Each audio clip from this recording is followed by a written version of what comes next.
Hello and welcome to Your Questions Answered with Father Gruner. I'm John Veneri. In this program, we take the questions that you send us, Father Gruner answers them, and continue to send us these questions via email, please. questions@thefatimacenter.com. Here's a question about the Catechism. In the past, we've done shows about the importance of the Catechism and the excellence of the Catechism of the Council of Trent.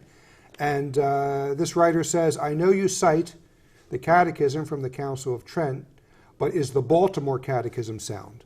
Of course, we know that it is sound, John. Of course, there are different versions of the Baltimore Catechism, but the first thing is that it was the first edition of it was made, I think, by the Council of Baltimore, which was a local, official meeting of Catholic bishops in Baltimore for I don't know which part or the whole country of the United States, and as a result of that council, they called for a catechism to be published.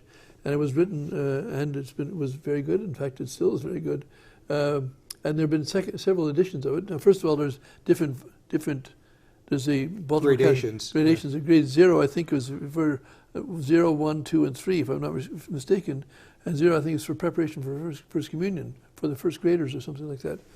And all these gradations are sound and just teach the same thing, but more thoroughly or with more detail. But it's always on the same. It's all the same teaching. And the Baltimore Catechism was approved by the Council and used for over 100 years without question by the Catholic Church in the United States. And so, and no one's ever faulted it in its original version, having any fault of either morals or dogma, as far as I know. I've never heard of such a thing. No, and so I'd be recommending it. However, there are certain later versions which added some things on some subjects, such as evolution or something like that, which went beyond their commission, I would say. Yes, and the Baltimore catechisms that were used, that say prior to 1960 being an important year. Yes. But prior to 1960, if you can get it, and they're out there. I mean, you have them in your Fatima shop. And as we said before in the program, the basic catechism will give you an explanation of the Apostles' Creed, so you get the faith. It'll give you an explanation of the Ten Commandments and all the everything that flows from these Ten Commandments, so as far as the moral law, and it gives you the 7 sacraments, which is the means of grace, and then the final section is on the Our Father, on prayer. Prayer.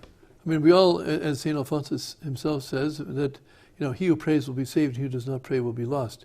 So we certainly have to have the faith, but we also have to practice the faith, and among the practice of faith which are necessary is prayer.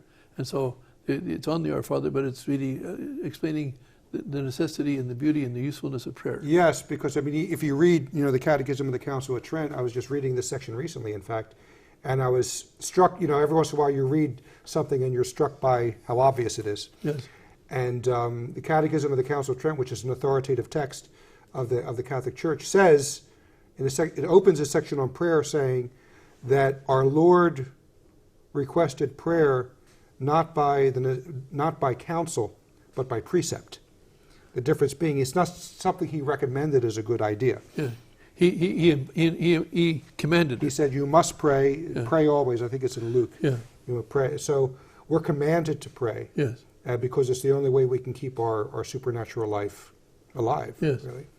And so the Catechism teaches us all that, and it. I talked about the creed and the sacraments and the creed and the Ten Commandments and the sacraments and prayer, and really that is the realistic way that we live. We have to know the truth, which is the faith. We have to do the right thing. Keep the commandments. Keep the commandments. And then we need strength in order to do it, because a lot of times our own will wants to do. St. Paul talked about wanting to do what he's not supposed to do. And that calls for strength, and we need that. We get that strength through prayer, through the sacraments and through prayer. And the other thing is that obviously that you and I are talking, John, and we talk to other people, and everyone is somewhat communicates, interacts with other people. Well, when we do that by speech, we do that by just being present with people. But more important than my relationship to you or to someone else is, of course, my relationship to God. And so, of course, we nourish that and we keep that up by talking to him, and he talks back to us. Now, he doesn't talk back to us, then we don't hear him in our ears. I'm not saying somebody couldn't have that, but most people, but he does get messages through to us. Yeah, Bishop Sheen used to say that God does not talk to us by words, he talks to us by events, by things that happen. I'm asked to make a decision many times, all day I'm making decisions. And all I'm trying to do is say, okay, what is the situation? What about this? Precisely this. And then by the time I say, okay, well, it seems clear to me that if we're going to go forward here, we have to take these things into account.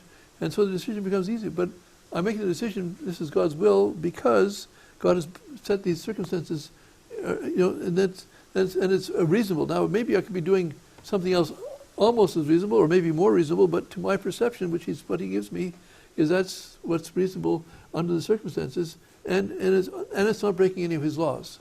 So he's got his laws to say, okay, don't do this, don't do that, but you want to go forward, do it. You can do these things, but this is the most reasonable. So. And what you say too about having conversation is, it reminds me of the writings of Father Reginald Garrigou-Lagrange, who was not only a great Thomist and theologian, but also a great master of the spiritual life. And he used to talk about the fact that man is always in conversation, constantly. I am either having conversation with someone else, or I'm having a conversation with myself. Or with God. Well, what he's saying is, or the saints. You're always having conversation, and so you have to direct that conversation to God, and not just have conversation with others. And because if we think about it, we are always in conversation with ourselves. And not to leave God out of that, but make God part of that, of our daily conversation. So anyway, these are the type of things that we learn through the catechism. A good catechism. Now, there are some bad catechisms. I mean, there's the infamous Dutch catechism, which is destroyed the faith. It destroyed the faith after the council. It was done in the spirit of Vatican II, and it destroyed the faith in Holland to the point that what they said at the time is that in the church in Holland, everything is changing except the bread and wine. So we want good catechisms, and we get them from Council of Trent, from the Baltimore Catechisms, from the St. Joseph Baltimore Catechism that you sell, not the Vatican II edition. And the reason that's because it's before 1960 and after 1960. Yeah, because the pre-Vatican II edition, one of the great things about it is you don't only get the questions and answers and the better explanations, but you also get more scriptural citations. And if you're teaching, it actually has a little section of questions at the end that you can ask your students. So yes. So basically, yes, Baltimore Catechism is sound. Use it, pick it up. You'll be surprised how much you forgot if you read it. So that's all for today's program, and we will see you on the next broadcast. Thank you.